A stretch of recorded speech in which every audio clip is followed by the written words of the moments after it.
The first thing is called funnel hacking. Now, what is funnel hacking, you're wondering? It's basically pulling out your credit card, pulling out your sword, and swiping and buying the product of a competitor. Going through their funnel process and figuring out what they're doing, and you can model that success, and you can basically copy what they're doing. Why this is so powerful is because, for example, these competitors, if you go and look at how much traffic they're getting, or if you already know that they have a big audience, they're definitely making money, and they definitely have a team, and they're definitely split testing stuff. So what I recommend is go to their funnel or their website, if they're doing a website, look at their offers, look at their products, and right there you can see what they're doing that's working in that market of which you pick to go into. You can find all these sites by just Googling these types of products you're going to get into, Googling the market, looking on different social media sites, and going through their funnels and find them.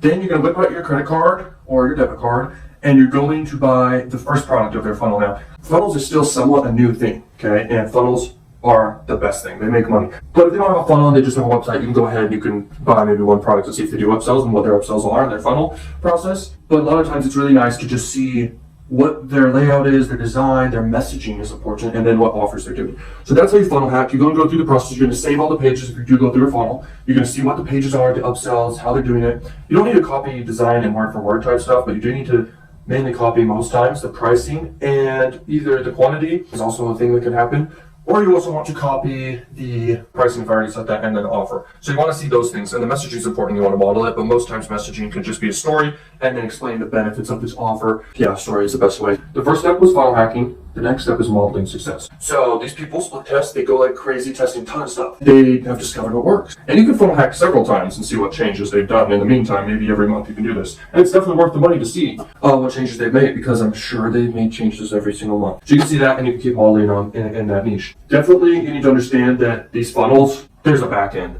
The money is not what you see, it's actually the back end. 1 second, I'm getting a call. So the money is in the back end. It's in the, if you think of an iceberg, I'm sure you've seen this, but here's the iceberg underneath the water level, it's just right here. Everything under this water level is the business that actually is making money. The front end is just to acquire customers and leads, which is very important. And if you break even doing so, then that's perfect. Don't forget this. Model, if you can find their ads, if you can model where they're getting traffic, if you can model their messaging and their offers and their price points, and even figure out what their demographic is, you're gonna crush it, dude. And I recommend have as many products and services as you possibly can inside that market. The next thing is number 3, and number 3 is basically traffic, okay? So once you funnel hack them and model them, now you just gotta know the traffic and how to do traffic. So that's super key. And I can elaborate about traffic all day, but once again, you know what your competitor is and you can model them. So I recommend go to SimilarWeb. SimilarWeb is such a cool tool. For example, let's see how much Facebook gets every single month. Using SimilarWeb here, I'm going to see 26 billion users every single month, basically.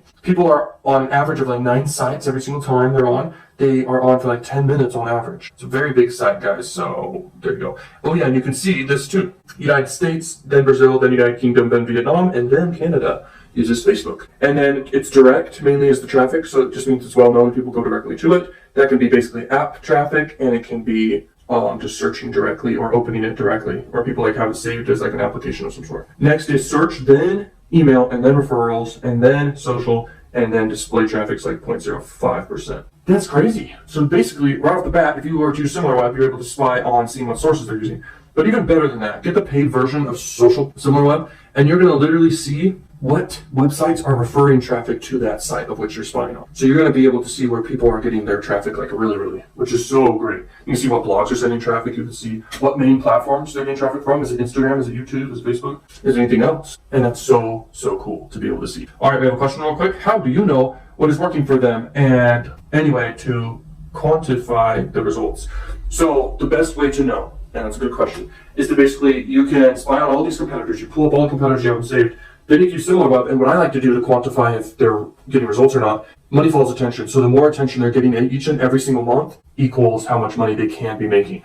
And whoever has the most, I would just model them. Why not? Because they have the most resources to split test what's working. So that's the best way, is attention. Whoever has the most attention usually is winning and able to advertise the most and everything, okay? So that's the best way, because it's not like you can go into their like Stripe accounts or whatever and see how much they're actually making and compare that, but you can't compare attention. So whoever has the most attention, they can spend the most on advertising. And so let's get into the third one, which is traffic. And so we basically funnel hacked, we've modeled success, and we keep repeating this process in whatever niche we choose. We can get into a lot of niches over time and do this. Then we're going to get into traffic generation, which is one of the key elements after you have a successful funnel that you've modeled and you have built and the system's ready. Now you drive traffic. So there's two types of traffic: interruption marketing, then search marketing. Search marketing is basically people who are warm and looking for the thing. Usually it takes a little bit longer of a time to build that up, and usually it's more expensive of traffic, but never be worried about the cost of traffic, because at the end of the day, if you spend most to acquire conversions, you win. And then understand that interruption marketing is basically you get in front of people, you just put your foot in the stream and the stream goes straight to your website or your funnel. And so that's the whole goal there. I recommend interruption marketing. It's way more effective than search. If you want to do search, usually that comes down to basically content marketing. People are searching for the content. You can do a blog or you can do a YouTube channel. Because YouTube is basically in conjunction and partnered with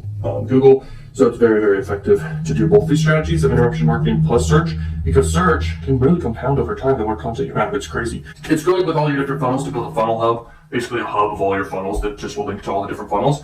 Because basically people will search your business, and if they don't have a funnel hub to go to and understand all these different funnels and offerings you have, that can be bad. So you want to explain to people what your value ladder is, so that's very effective. But anyway, that's not really the point of this. And regarding traffic, you can buy your way in or you can work your way in. So there's always a cost. You're trading time for money, you can work your way in, but it can be worth it because you need to put your time out there to build trust with the marketplace and likability.